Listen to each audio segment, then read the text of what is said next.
Equality of to matrices, दो matrices का बराबर होना। तो दो मैट्रिसेस हमारे पास कब बराबर होंगे? दो मैट्रिसेस हमारे पास उस वक्त बराबर होंगे जब वो दो शराइत को पूरा करें। अब वो दो शराइत कौन कौन से हैं? उसमें पहला शर्त ये है कि दे हैव सेम ऑर्डर, उन दो मैट्रिसेस का ऑर्डर सेम होना चाहिए, ठीक है। सेकंड कंडीशन या शर्त क्या है? All corresponding elements are equal, तमाम कॉरस्पॉन्डिंग जो एलिमेंट्स है वो आपस में बराबर होने चाहिए। अब कोई सा एक कॉरस्पॉन्डिंग एलिमेंट वो बराबर ना हो, ठीक है, एलिमेंट्स का आपस में बराबर ना हो तो फिर मैट्रिक्स इक्वल नहीं होगा, ठीक है। सारे बराबर है और उसमें एटलीस्ट कम से कम एक भी बराबर ना हो, सही है ना, कॉरस्पॉन्डिंग एलिमेंट्स में, ठीक है, तब भी आपके पास मैट्रिक्स बराबर नहीं होगा, इक्वल दो मैट्रिक्स इक्वल नहीं होंगे। तो ये मैंने एक एग्ज़ाम्पल लिया है इक्वलिटी ऑफ टू मैट्रिसेस को समझाने के लिए। हमारे पास ये तीन मैट्रिसेस है ए बी सी, इनकी इक्वलिटी को मैं चेक करता हूँ। सबसे पहले ए मैट्रिक्स को हम लेते हैं, ए और बी मैट्रिसेस है उनको लेते हैं और इनकी इक्वलिटी को हम चेक करते हैं, ठीक है। तो देखो ए और बी की इक्वलिटी के लिए, देखें ए और बी की इक्वलिटी के लिए, for A and B equality, A and B equality के लिए सबसे पहले आप मैट्रिक्स ए का ऑर्डर देखें।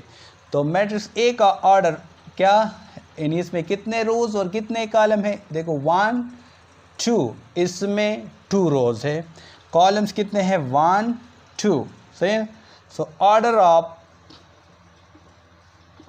ए वो है 2 क्रॉस 2, सही है।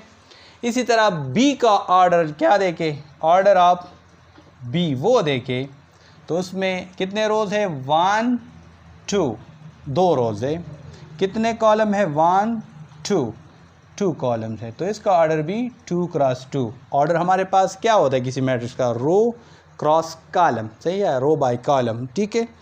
तो दोनों के ऑर्डर सेम है। अब हम इनके कॉरस्पॉन्डिंग जो एलिमेंट्स है उनको चेक करते हैं कि आया वो बराबर है या नहीं।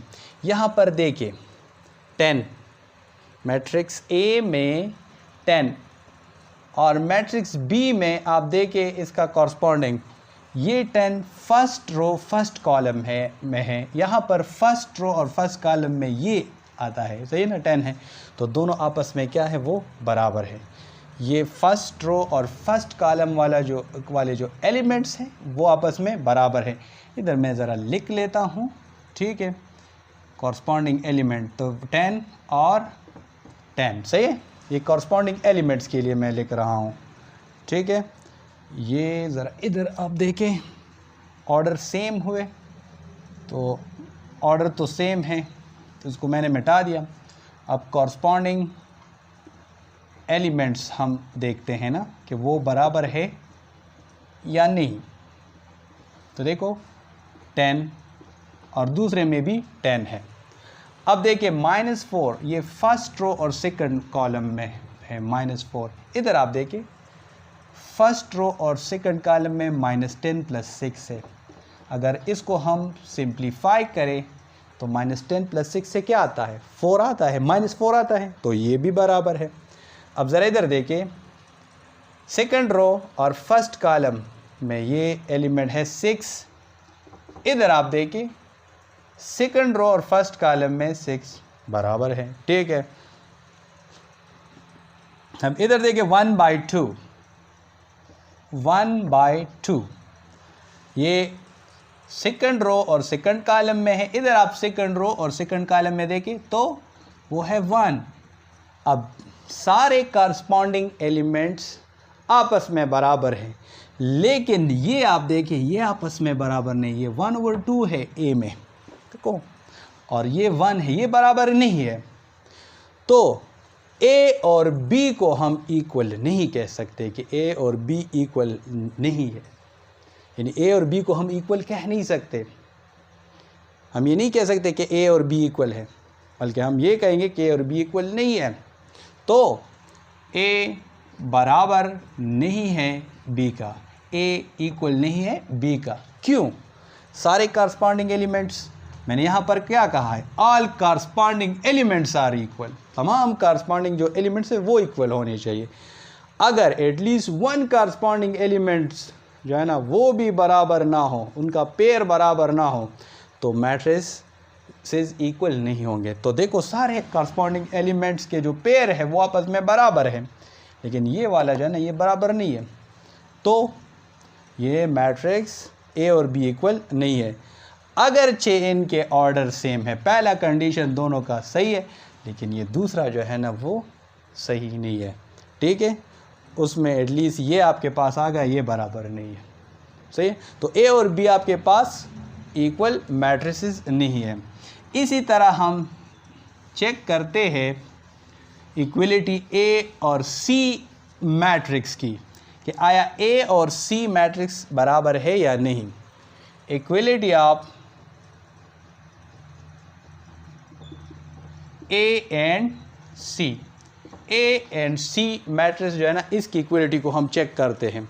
तो कैसे चेक करेंगे? उसी तरह पहले ए और सी का ऑर्डर चेक करते हैं, ऑर्डर ऑफ सी। ठीक है, तो उसमें कितने रोज है? 1 2 रोज एंड 2 कॉलम होता है, 2 रोज है, और कॉलम्स कितने हैं? 1 2 क्रॉस 2, 2 क्रॉस 2 है। इससे पहले हमने order of C, order of A किया था, वो भी हमारे पास 2 क्रॉस 2 था। सही है ना? आप थोड़ा इसको रिवाइंड कर ले, ठीक है, देखे इस वीडियो को। तो उधर मैंने कहा था ना कि 2 रोज और 2 कॉलम्स, तो 2 क्रॉस 2 ऑर्डर ए का भी है, ऑर्डर दोनों के सेम हैं। अब हम इनके कॉरस्पॉन्डिंग एलिमेंट्स को चेक करते हैं कि कॉरस्पॉन्डिंग एलिमेंट्स दोनों के बराबर है या नहीं है, उसकी इक्वलिटी को चेक करते हैं। तो देखो यहाँ पर ये देखो 10 सही है, इसमें आप देखें 10 यानी फर्स्ट रो फर्स्ट कॉलम में 10 है, इधर भी फर्स्ट रो और फर्स्ट कॉलम में 10। ठीक है, इधर देखें -4, ये फर्स्ट रो और सेकंड कॉलम में है -4। इधर आप देखें फर्स्ट रो और सेकंड कॉलम में -4 है। सही है, इधर आप देखो 6 है, सेकंड रो और फर्स्ट कॉलम में 6।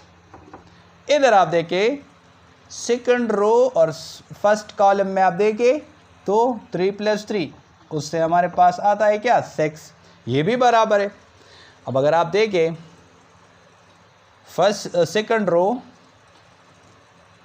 रो और सेकंड कॉलम में 1/2 है, और यहाँ पर आप देखें सेकंड रो और सेकंड कॉलम में 6/12 है। लेकिन अगर इसको हम मुख्तसर करें, सिम्प्लीफाई करें, 6 1s are 6, 6 2s are 12, तो दोनों से 1/12 है, तो ये भी आपस में बराबर हैं। तो मुख्तसर ये कि ए और सी के ऑर्डर भी सेम हैं दोनों मैट्रिसेस के, और इनके जो कॉरस्पॉन्डिंग एलिमेंट्स है, सारे कॉरस्पॉन्डिंग एलिमेंट्स वो भी सेम हैं, वो भी इक्वल है, आपस में बराबर है। तो ए और सी आपस में इक्वल मैट्रिसेस है, ए और बी इक्वल मैट्रिसेस नहीं है। ठीक है, तो इक्वलिटी ऑफ 2 मैट्रिसेस के लिए क्या 2 कंडीशन है? पहला कंडीशन 2 मैट्रिसेस का ऑर्डर सेम होना चाहिए। दूसरा कंडीशन क्या है? दूसरा कंडीशन ये है कि तमाम कॉरस्पॉन्डिंग एलिमेंट्स वो सेम होने चाहिए, वो बराबर होने चाहिए। ठीक है, अब हम पढ़ेंगे टाइप्स ऑफ मैट्रिक्स, यानी मैट्रिक्स के जो मुख्तलिफ टाइप्स होते हैं, अक़साम होते हैं, उसके बारे में पढ़ेंगे। उसमें जो पहला टाइप है वो है रो मैट्रिक्स। रो मैट्रिक्स हमारे पास एक ऐसा मैट्रिक्स होता है जिसमें एक रो होता है। देखो, एक ऐसा मैट्रिक्स जिसमें एक रो हो, उसको हम क्या कहते हैं? रो मैट्रिक्स कहते हैं, या रो वेक्टर भी उसे कहते हैं। ठीक है, देखो, ए मैट्रिक्स विच हैज़ ओनली 1 रो, सही है ना, वो क्या होगा? रो मैट्रिक्स होगा। ऐसा मैट्रिक्स जिसमें एक ओनली वन रो हो तो उसको हम क्या कहेंगे, उसको हम रो मैट्रिक्स कहेंगे। ये कुछ एग्जांपल है, देखो ये रो मैट्रिक्स है, ये भी रो मैट्रिक्स है और ये भी रो मैट्रिक्स है। अगर आप इन मैट्रिसेस के ऑर्डर देखें तो देखो इसमें ये एक रो है और 2 कॉलम्स है, तो इसका ऑर्डर है 1 क्रॉस 2। देखो इसमें एक रो है और 3 कॉलम है, तो इसका ऑर्डर है 1 क्रॉस 3। ठीक है, इसमें एक रो है और 4 कॉलम है। ठीक है, 1 2 3 4, तो 1 क्रॉस 4 इसका ऑर्डर है। तो यहाँ से एक बात तो ये भी क्लियर हुई कि रो मैट्रिक्स है तो इसमें रो हमेशा 1 होता है। ठीक है, और जो कॉलम्स होते हैं वो 1 कॉलम भी हो सकता है और मोर देन 1 भी हो सकते हैं। देखिए इसमें 2 कॉलम है, इसमें 3 कॉलम है, इसमें 4 एंड सो ऑन। लेकिन अगर आप इन सब में रो की तादाद देखें तो इसमें भी 1 रो, इसमें भी 1 रो, इसमें भी 1 रो। तो मुख्तसर ये कि रो मैट्रिक्स क्या होता है, ऐसा मैट्रिक्स जिसमें एक रो होता है। और जर्नल जो ऑर्डर होगा, जर्नली जब हम ऑर्डर हम लिखेंगे ऑफ रो मैट्रिक्स, ठीक है, तो वो ऐसे हो गए मैट्रिक्स, तो वो हमारे पास ऐसे होगा कि 1 इंटू कॉलम, सही है ना, क्योंकि इसमें रो हमेशा 1 होता है। ठीक है, तो 1 सही है, और कॉलम तो चेंज होते रहते हैं। ठीक है, तो ये था रो मैट्रिक्स। अब टाइप्स ऑफ मैट्रिसेस में जो सेकंड टाइप है वो है कॉलम मैट्रिक्स या कॉलम वेक्टर। तो कॉलम मैट्रिक्स हमारे पास एक ऐसा मैट्रिक्स होता है जिसमें हमेशा एक कॉलम होता है। ठीक है, रोज़ की तादाद वो एक भी हो सकती है और एक से ज़्यादा भी हो सकती है। ठीक है, वो डिफरेंट हो सकती है, सही ना, लेकिन कॉलम की तादाद हमेशा एक होनी चाहिए। तो एक ऐसा मैट्रिक्स जिसमें एक कॉलम हो, हमेशा एक कॉलम हो, तो उसको हम क्या कहेंगे, कॉलम मैट्रिक्स और column matrix. A matrix which has only 1 column. ठीक है, एक ऐसा मैट्रिक्स जिसमें एक कॉलम हो उसको हम क्या कहेंगे, कॉलम मैट्रिक्स और कॉलम वेक्टर। एग्जाम्पल ये मैंने कुछ लिए हैं, देखो ए बी, इधर -1 6 4, ए बी सी डी, ये सारे मुख्तलिफ़ किस्म के कॉलम मैट्रिक्स है। ये जो कॉलम मैट्रिक्स है इसमें आप देखें इसका ऑर्डर, तो इसमें 2 रोज़ है। ठीक है, और ये 1 कॉलम, तो 2 क्रॉस 1। इधर आप देखें इसमें 3 रोज़ है, 1 2 3, और कॉलम्स क्या है 1, सो ये 3 क्रॉस 1। इधर आप देखें इसमें 1 2 3 4 रोज़ है और कॉलम कितने हैं 1, तो इसका ऑर्डर है 4 क्रॉस 1। तो अब इन सब में देखें कॉलम्स 1 1 है और रोज़ उनकी तादाद चेंज हो रही है। देखो इसमें 2 है, इसमें 3 रोज़ है, इसमें 4 रोज़ है।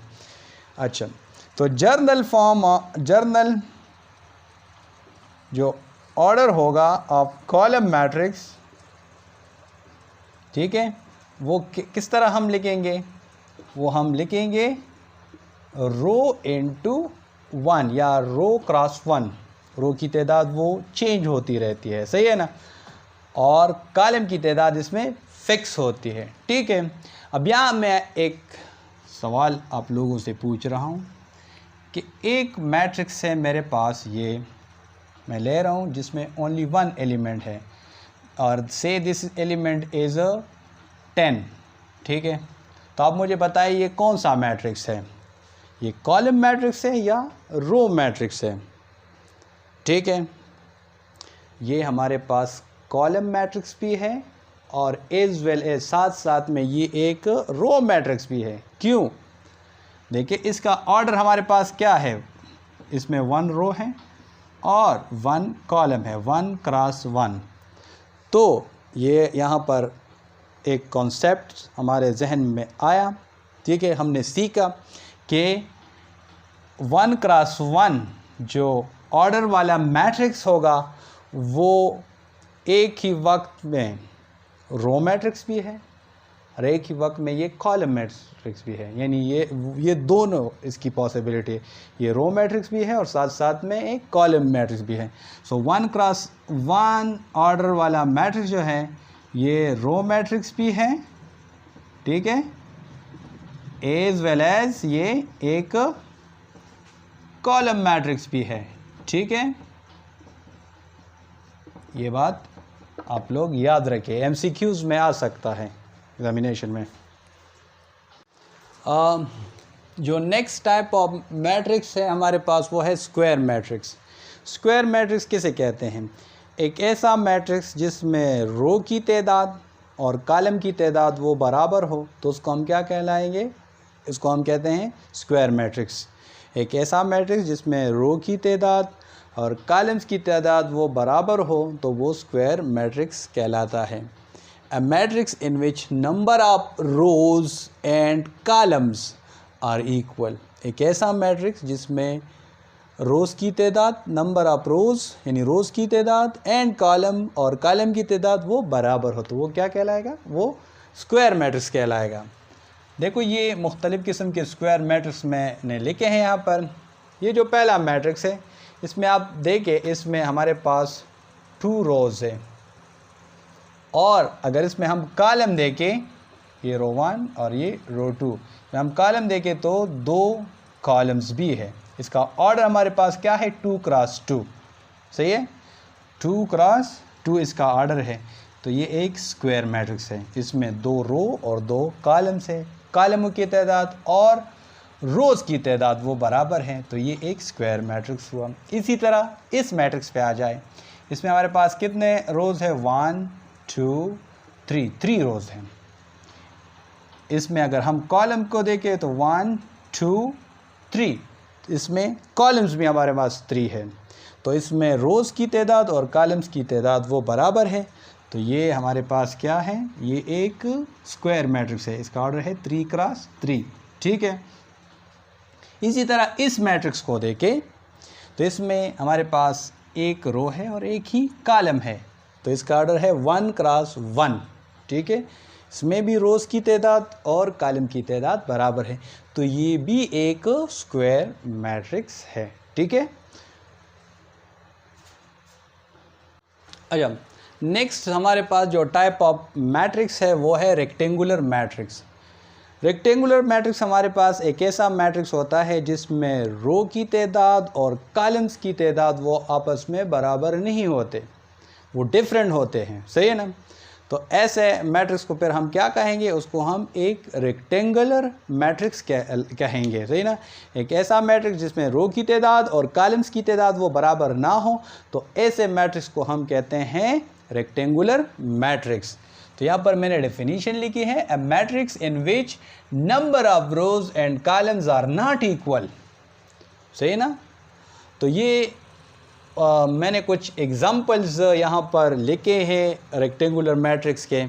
ये पहला मैट्रिक्स आप देखें, इसमें कितने रोज़ है? 1 2 3, इसमें हमारे पास 3 रोज़ है, तो 3, और कॉलम्स कितने हैं? 1 2 कॉलम है, तो इसका ऑर्डर है 3 क्रॉस 2।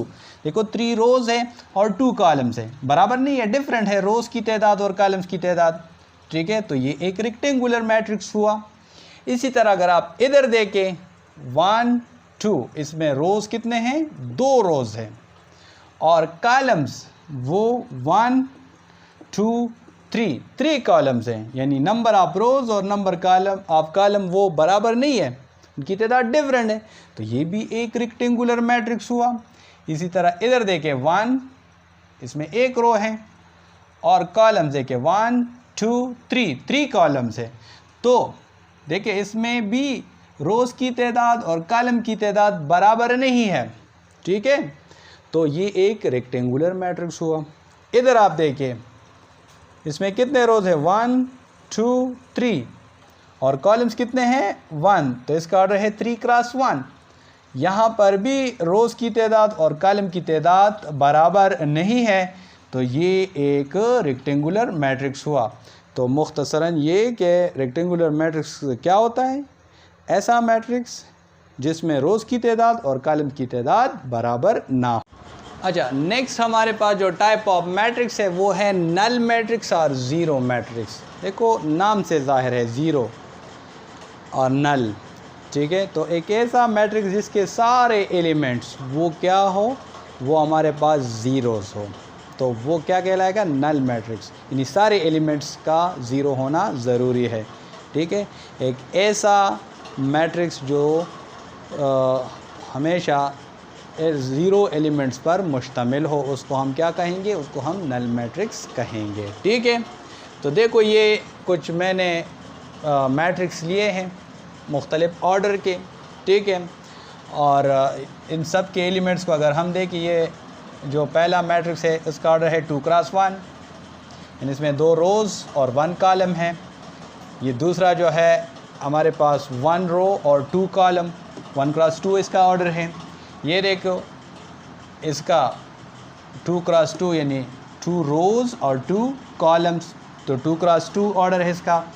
इसका ऑर्डर देके 1 2, इसमें 2 रोज़ और 1 2 और 3 कॉलम, इसका ऑर्डर है 2 क्रॉस 3, सही है। और इनके अगर एलिमेंट्स को देखें तो ये सारे हमारे पास क्या है, ज़ीरोज़ है, सबके एलिमेंट ज़ीरो है, तो ये सारे नल मैट्रिक्स है। अब ज़रा इस मैट्रिक्स को देखते हैं, ठीक है, क्या ये नल मैट्रिक्स है या नहीं है। तो यस, ये एक नल मैट्रिक्स है। क्यों? क्योंकि अगर आप देखें ये जो मैट्रिक्स है, ये 2 जो नंबर्स होते हैं ना, ठीक है, 4 - 4, यहाँ पर 1/2 - 1/2, 10 × 0 और 0, 2 नंबर्स के दरमियान एक ऑपरेटर है, या प्लस है या माइनस है, एक साइन है, ठीक है। इसको अगर हम मुख्तसर करें तो इसके मुख्तसर तरीन फॉर्म से क्या आएगा, वो से नल मैट्रिक्स। देखो इससे 0, इधर से भी 0, 10 × 0 से 0 और 0 0, तो ये हमारे पास एक नल मैट्रिक्स है। क्यों? जब हम इसको मुख्तसर करते हैं तो जो फाइनल हमारे पास मैट्रिक्स आएगा उसके एलिमेंट्स क्या होंगे, सारे 0 0 होंगे, ठीक है। यहाँ पर एक बात आप ये याद रखें कि ये नल मैट्रिक्स हमारे पास एक स्क्वायर मैट्रिक्स भी हो सकता है, एक रेक्टेंगुलर मैट्रिक्स भी हो सकता है। ये ज़रूरी नहीं है कि नल मैट्रिक्स हमेशा हमारे पास स्क्वायर मैट्रिक्स हो, या हमेशा ये हमारे पास क्या हो, रेक्टेंगुलर मैट्रिक्स हो। नो, ये रेक्टेंगुलर मैट्रिक्स भी हो सकता है और ये स्क्वायर मैट्रिक्स भी हो सकता है। अगर आप इधर देखें, ये हमारे पास रेक्टेंगुलर मैट्रिक्स है, ये भी रेक्टेंगुलर मैट्रिक्स है, ठीक है। ये एक स्क्वायर मैट्रिक्स है, और ये हमारे पास ये रेक्टेंगुलर मैट्रिक्स है, ये हमारे पास एक स्क्वायर मैट्रिक्स है, ठीक है। तो ये भी नल मैट्रिक्स है, ये सारे नल मैट्रिक्स है। तो नल मैट्रिक्स के लिए स्क्वायर मैट्रिक्स का या रेक्टेंगुलर मैट्रिक्स का होना ज़रूरी नहीं है। उसके लिए जो ज़रूरी शर्त है कि उसके सारे एलिमेंट्स हमारे पास क्या हो, वो 0 हो, ठीक है। तो ये एक नोट मैंने इधर लिखा है, a null matrix can be square और रेक्टेंगुलर। ये स्क्वायर भी हो सकता है, स्क्वायर मैट्रिक्स भी हो सकता है, या रेक्टेंगुलर मैट्रिक्स भी हो सकता है, ठीक है। शर्त ये होना चाहिए कि सारे एलिमेंट उसके क्या हो, वो 0 हो, और इसको हम डिनोट करते हैं ऐसे O से, ठीक है।